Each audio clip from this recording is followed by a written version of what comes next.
Hey everyone, I hope you're all well. I thought I'd take a moment to record a short video about the critical analysis of police response, which is your final UTAS assessment for HSP 405. As per usual, I've included some crappy little graphics on the first slide, which kind of try to walk you through what we're going to do. You can see that at the front there, I've got a picture from the Lint siege situation. So that represents some sort of police critical incident, which you have to choose. It can be any incident you want. It doesn't necessarily have to be big and huge like the Lint situation. It can be something like a major car accident as well. If you're worried about what you're picking, just get in touch with me. I'm happy to chat about it. Once you've picked what you're going to focus on, then you need to go and you need to read a lot of literature around incidents like that. What does the research tell us? And then doing a little bit more research, perhaps even around the inquiries of other incidents like it. Pulling all of this stuff together and then you typing up your response, which is a critical analysis. Now, a reminder that this is one of two assessments that you have to submit via UTAS, and the other ones are submitted at your residential. Now, this assignment due date is on the Milo site for you. It's a 1,500 word limit, and that excludes your reference list. So the reference list is not included in your word limit, and it's weighted at 20%.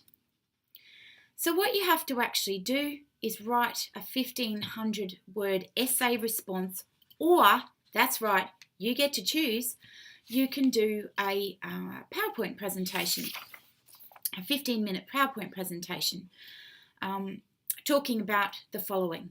So you choose a specific past critical or emergency incident, you critically analyse the police response to that incident. This means you need to read a lot about that specific incident, so think carefully about the incident that you choose, especially if you've experienced trauma. I don't want anybody to have to go off to counselling because they're focused on something that really brings them a lot of traumatic feelings up for you. So please try to think about that when you're choosing the incident.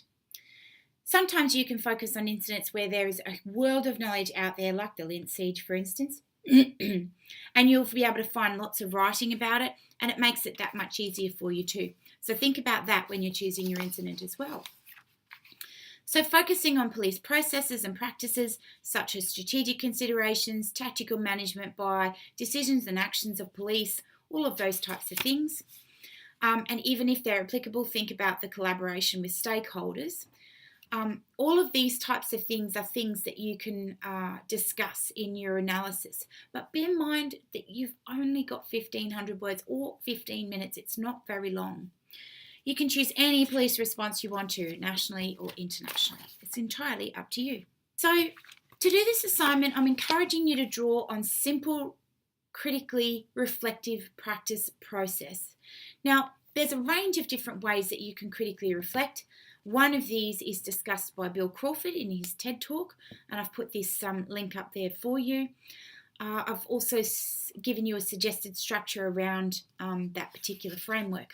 If you don't like it, there's other frameworks that you can use as well, which I think I talk about in the critical reflection stuff, and we can also, talk about it over email if you need to. You need to draw on and apply set readings from the unit and from wider research literature located using databases, Google Scholar, all of that sort of stuff, and have a look at those public inquiry documents if you've got them. And of course, you need to reference it. Using Harvard referencing is probably the best way forward in that respect. You need to have a structure, and this goes for essay or presentation. Some sort of introduction that tells us what you're going to do. Then have a little bit of an outline of the incident, what happened, and then critically analyse the incident that you've got there. What went right? What research supports this as to why it went right? What went wrong? And what research tells us that that stuff goes wrong quite often, or not very often, depending on what the situation is. And most importantly, what can we learn from this? What does best practice research say about the way that we should or ought to police critical incidents like this? Tell us about this research. talk about that in relation to the incident. That is where your critical analysis comes in. You can't just describe the incident, or you're not going to be critically analysing. You need to bring the research together with the incident and what went wrong and what went right. Then, of course, you have a conclusion and you have a list of references. So if you're doing an essay, that's just at the end of your Word document. If you're doing a presentation, your reference list goes on your last slide. Making sure that you've got citations in both of these. So having your author date stuff in your essay and in your PowerPoint presentation on your slides. Some general tips. Using third person is preferred, but it's okay if you want to use first as well, because I understand you might be talking about this in terms of what you did.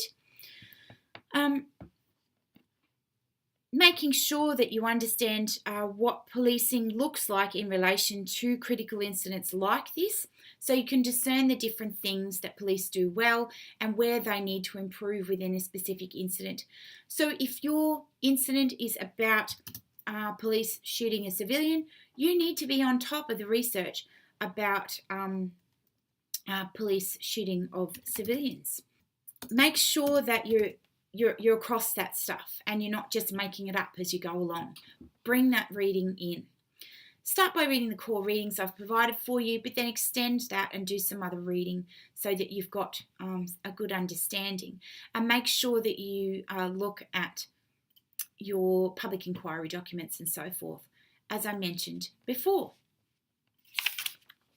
Some other tips: be sure to include specific discussion examples about police decision making, so your links between what's happening and your research literature are really clear.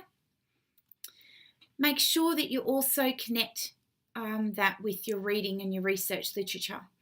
So for instance, if one of the biggest failures was around police leadership in this instance, then bring in the leadership literature. What does it say? What does police leadership look like in the research literature?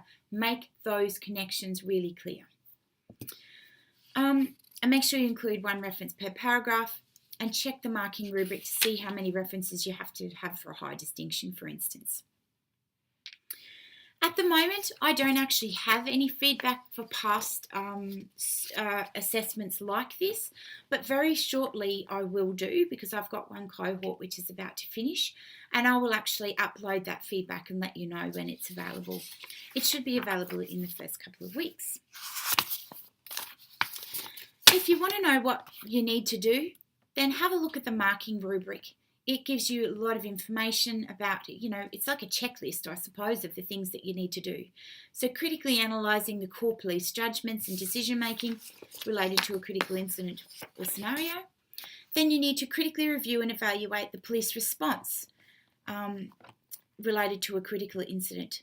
So you've got very clear and specific things that you need to be able to do, for instance, in the high distinction: clear and detailed critical analysis of the core police judgments and decision making, clear and detailed critical analysis and evaluation of core elements of police response. So looking at those different things. Then we've got some stuff around communication, addressing the set task, using appropriate English expression, and of course attributing the work of others, which is your referencing. So it's fairly straightforward stuff. A reminder that regardless of whether you do a presentation or an essay, you need to look at structure. You need an introduction, you need a body, and then you need some sort of conclusion. And I've got some links on the slides there for you that you can have a little bit more of a look at those types of things. As yet, we don't have an example of this assessment item, but I will have one fairly shortly for you, and I'll let you know when that's available up on the website. For now, let your imagination run wild, and if you need to get in touch with me, just email me and let me know what you're going to do, and we can chat about it together. Anyway, that's it for now. If you've got any questions, don't hesitate to get in touch. I hope that was useful for you, and I'll talk to you all really soon. See you later.